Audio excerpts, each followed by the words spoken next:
नील गगन में उड़ते जाते, मधुर सुरों में गीत सुनाते, सवेरे जब सूरज चमके, जग में नए संगीत सुनाते। पक्षी माने प्रकृतिर एक अनन्य सृष्टि अटंती। चलंतु आज जानिबा एही पक्षी मानक विषय रे किछि रहस्यमय तथ्य।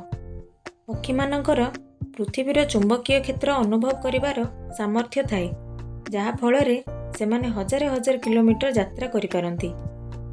पक्षी माने उड़िबा समय रे ही आकाश मार्ग शोइबार सामर्थ्य रखिथांती।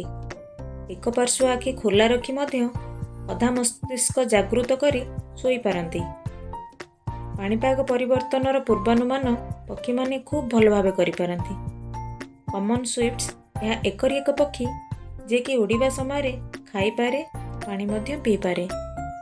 आर्कटिक टर्न प्रतिवर्ष 70,000 किलोमीटर दूरता आकाश मार्ग अतिक्रम करिथाए। ऑस्ट्रेलियन एमु संख्या गणना करिबा सह संख्या को बुझी मध्य पारिथाए।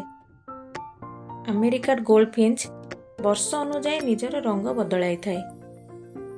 आफ्रिकान ग्रे निजर नाम उच्चारण करिबा सह अन्य भाषा कहिबार सामर्थ्य रखिथाए।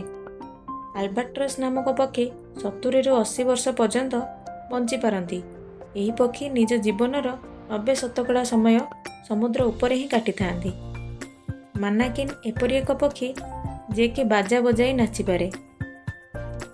वर्तमान समय रे पक्षी मानक जीवन बहुत बड़ा विपद रे अछि।